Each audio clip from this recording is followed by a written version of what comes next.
What's going on, everybody? I decided today to take some time and listen to an interview from the CEO of Granite Shares, aka Yieldboost, is what I'm going to be talking about here primarily. And as I was listening to this interview, it became very apparent, just to me, that this fund, that Yieldboost, is a Fugazi. And I was interested to see with how horrible their performance has been. I was surprised to see how he was celebrated. And not only that, I wanted to see if somebody would, hold his feet to the fire a little bit. There's a lot of people listening to this. And, these funds are not doing well. And if someone tried to call them out or, in a respectful manner, of course, somebody tried, but they were silent straight away.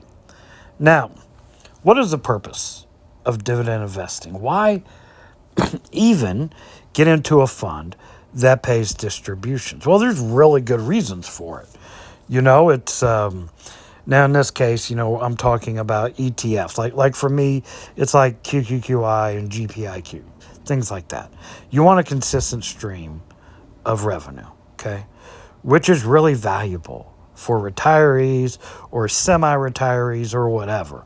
But even if you're not, if you're in a good fund, you can really generate more returns due to the compounding nature that some of these funds offer. Some of them pretend they're fugazis to have some kind of compounding associated with it. Today I'm going to talk about this. I'm going to talk about these funds, and I'm going to talk about the fallacy of ROI with these funds. And I can't get over why people can't see this.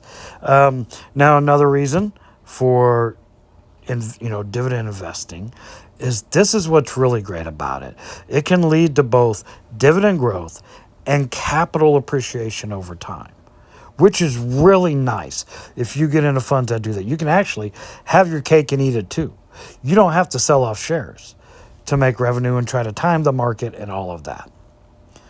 But as I was listening to this interview, I guess you could say, with the CEO of Granite Shares, aka Yieldboost, this quote from Dennis Green. He was a coach for the Minnesota Vikings, and then he went to the Cardinals for a while.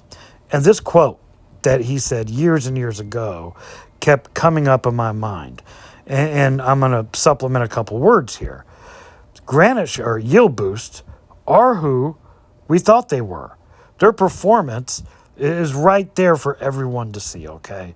They're exactly who we thought they were. If you want to crown these guys as a fantastic ETF or a dividend ETF, then crown them. But they are who we thought they were, and we let them off the hook. Well, I'm not going to let them off the hook. Let's get into this. So the major thing he talked about when somebody, and this was brought up a couple different times, somebody asked specifically, how much of a percentage would I need to invest to keep, the capital flat, the declining distributions flat? And he said, well, 100%. So basically, he said the same thing that Jay has said about Yield Max, except this guy said it with an English accent. So maybe the English accent made it sound a little fancier. I don't know. But it's the same thing that we're seeing with all high yield funds, except these are worse. Yeah, they're worse. So check this out. TSYY. Here we are. It's down 69% share price since it came out. Their dividends, distributions, whatever you want to call them, go down over time. Okay? That's not good. Now, this one is really bad here. XBTY. It's down 38% in share price, okay? While a competitor, BTCI, is only down 5%. And look at the distributions on this thing. Continue to plummet. So you're not going to have to put 100% back in on some of these. Some of these you're going to have to put back 125%, 150%. So I ask you again, what's the point of investing in these? These aren't, people call themselves dividend investors. There's nothing associated with dividend investing in funds like this. Now this one, oh my goodness, NVYY. You look here at their share price, and people say, Mike, share price doesn't matter. It's all about the distributions. Guys, as the share price rises, the distributions rise. Anyway, I digress. This thing's down 8%. That's not horrible. But look at this. This thing is, NVIDIA, its underlying isn't, well, it's not, it's underlying. It's using a leverage fund. And so it's got to be up more than this. It's up 36%. While this is down 8%. And its distributions continue to decline. Well, look at this. NVIDIA is about all-time highs. What's going to happen when it eventually corrects or crashes? So I ask, why are you even investing in this? What is the point? People were so excited in this forum, I guess you could say, about Yieldboost. And this meme was coming to my mind. I'm like, why are you people celebrating? They're treating this guy that's robbing them blind as a hero. And so I'm sitting there listening to this. And I couldn't get over some of the stuff that I was hearing. So the presenter was talking about, this is why we get into your fund, sir, so we can use the extra revenue to pay bills and then eventually get ROI, house money, call it whatever you want. How are you exactly, someone explain this to me, how are you paying your bills when this is the result? Okay? When this is the result. So in essence, you're having to put your bill money in here. 100% reinvestment isn't going to do it on most of these. And yeah, they may have some that right now, and I didn't go through all of them, that are performing fine. But eventually, when the underlying hits a little bump in the road, rest assured, that's what's going to happen, what I just showed you. Now, God forbid, you're in retirement and you have some thought in your mind that you can use these funds to live off of and you can get return on investment from them and then live off those distributions. Can you get ROI from these funds? Absolutely. 100%.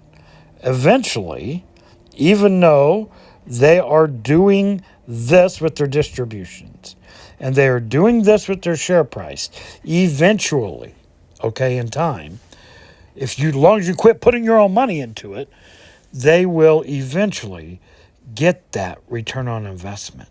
And then, you will get to that house money, that ROI that I personally was stuck on with Yield Max funds for so long. That was my goal, was to reach that ROI. And once I reached it, I realized it's a Fugazi. Because what happens is the distributions continue to fall over time. So what is the point of getting ROI in something like this? There isn't.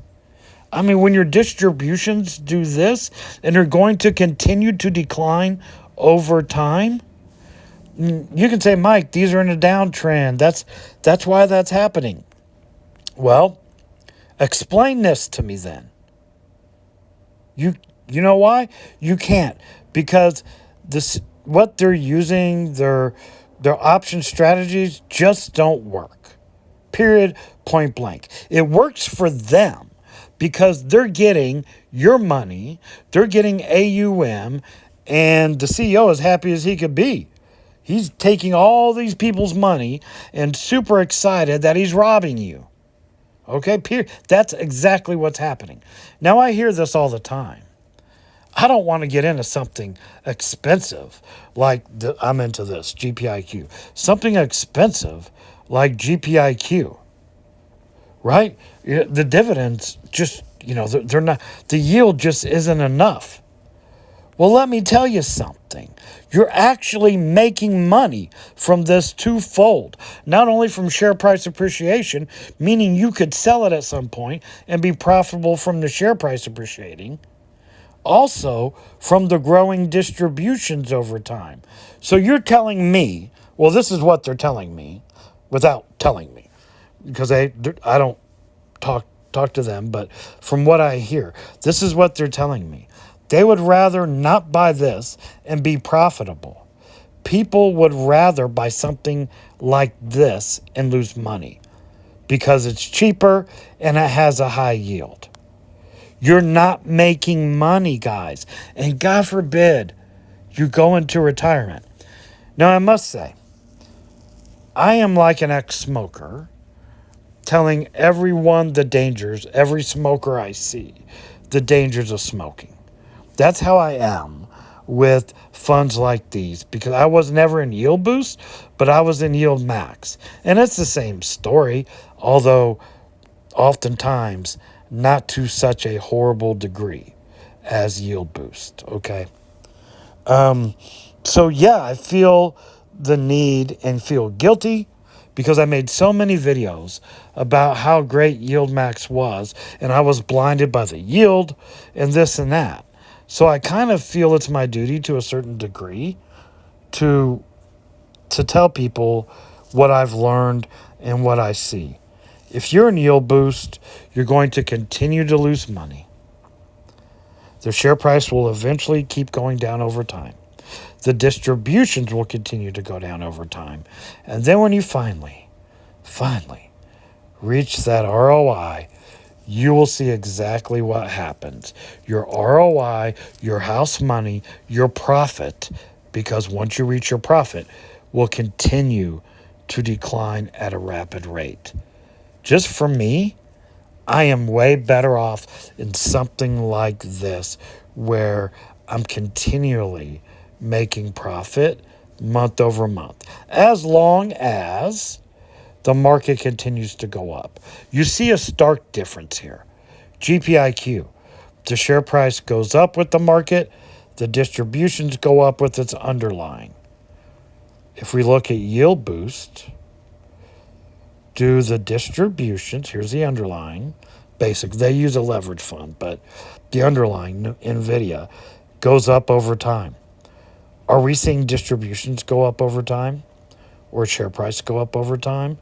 No, you're not. So, in my mind, Yieldboost is just another Fugazi hiding behind a fancy English accent. This is Mike. Talk to you later. Bye.